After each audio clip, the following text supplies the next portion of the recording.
I didn't know why, but the previous version of the XSR 900 never really did it for me. On paper, it was a bike I wanted to like, but there was something holding me back, something I just couldn't put my finger on. This 2022 redesign has me sitting up and taking notice, however, and after seeing both models side by side, I can now clearly see why. To pin down why the 2022 model is grabbing my attention, let's head back to my desk, look at the 2022 and outgoing 2021 model side by side, and see how a few significant styling and engineering changes have completely transformed the bike, at least for me.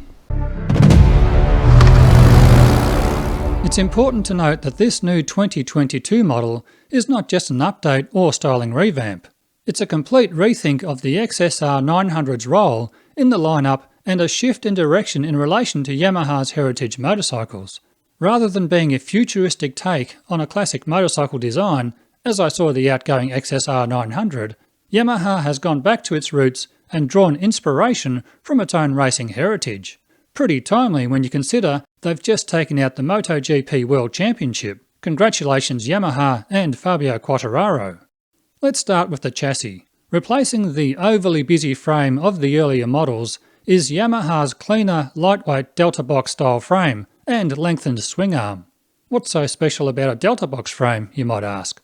Well, it's a frame design used by Yamaha on Supersport models since 1985 and draws inspiration from Yamaha's own YZR 500 factory Grand Prix bike of the 80s. Yamaha's Delta Box frame achieves excellent torsional rigidity by making the lines connecting the top and bottom of the headpipe to the rear swing arm pivot as straight as possible. With this design, Yamaha is balancing the forces concentrated at the headpipe and swing arm pivot, forces being generated by the front and rear wheels.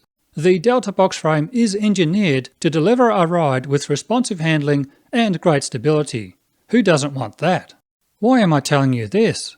Well, because for me it's a big deal. It transforms the XSR 900 from being a quirky retro-futuristic motorcycle with nice engine specifications into a more focused, competent motorcycle with genuine classic Yamaha lines. For me, the styling now has much more heritage authenticity and as such holds greater value. And that impressive 889cc 3-cylinder cross-plane crank engine now has a chassis and bodywork to match. Please, if you own the previous generation XSR 900, I'm not dissing you or your bike. This is just how the new 2022 XSR 900 makes me feel. And for Yamaha, that can only be a good thing. With this redesign, to me, Yamaha now offers a more authentic classic riding experience, without sacrificing much in the way of sporting ability.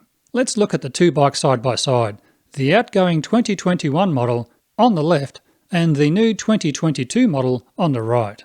Replacing the previous generation's frame design is a much cleaner, more purposeful Delta Box frame. And note how the cleaner, straighter lines of the new frame create a flow-on effect to the rest of the motorcycle. The swing arm no longer has that gull wing bend. It's now a more straighter flowing line, and where the tank meets the frame is also straighter and cleaner. I can't help but feel the only purpose of that cutout in the previous model's tank was to aesthetically balance the cutout in the frame.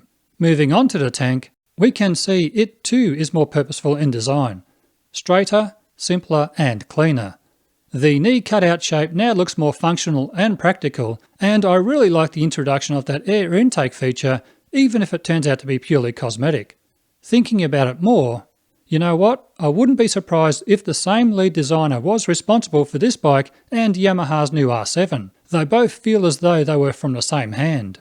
The rear subframe design is hugely improved to my eye too, so much more pleasing to look at, as well as the seat. Although I could see how that seat, morphed into a rear cowl design, could polarise people. It could be one of those design elements that grows on you the more you see it, and the more accustomed you become to seeing it. Time will tell. And check that rear foot peg hanger. I like how it swings out of the way when not required. I can't help but think that Triumph's Rocket 3 may have been an inspiration here. Back to the engine momentarily. Is it my eye, or does it look like it's been rotated back toward the rider a few degrees? It's amazing how simple styling decisions can subtly work to bring a package together. Look at the much more simply styled front mudguard or fender. Back to basics, but in context, It works to unify the whole motorcycle. Note too the lower rear view mirrors, much more pleasing to look at, and the indicators. On the previous model they're front and centre, but on the new 2022 model you really have to hunt and search to find them. If you haven't found them yet, here they are. LED too. Although styling and design initially draws us to a bike, we must also consider the all-important specifications and key features. Weight comes in at a very healthy 193 kilograms fully fueled ready to ride. Fuel capacity is 14 litres. Seat height is 810 millimetres. Ground clearance is 140 millimetres. Brake angle is 25 degrees. Suspension travel is 130 millimetres on the front and 137 millimetres on the rear. Front brake discs are 298 millimetres in diameter and the rear is 245 millimetres. Wheels are 17-inch with a 120 millimetre wide tyre on the front and 180 millimetre wide tyre on the rear.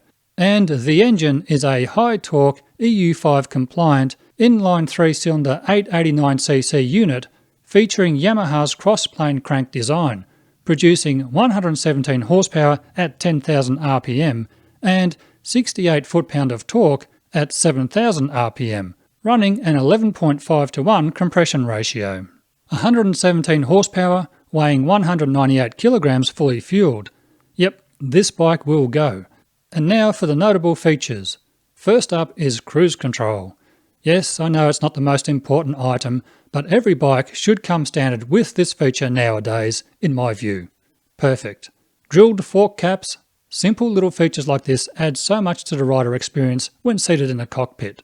LED lighting all round with the rear lighting concealed in the tail of the seat unit. Now that's interesting.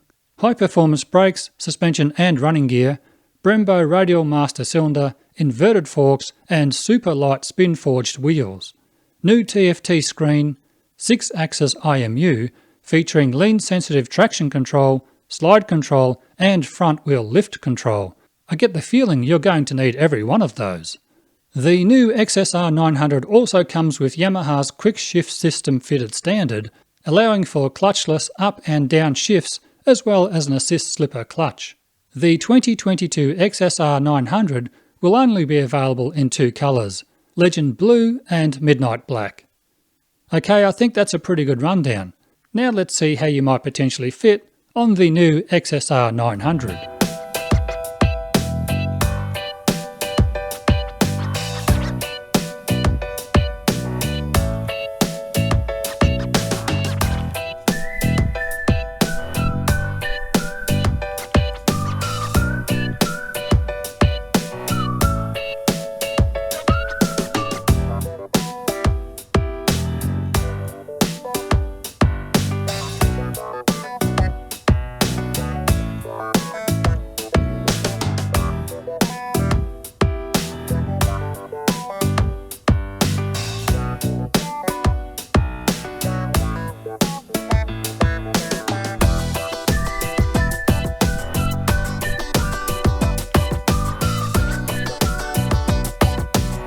As you can see, I'm pretty impressed with the new 2022 XSR 900.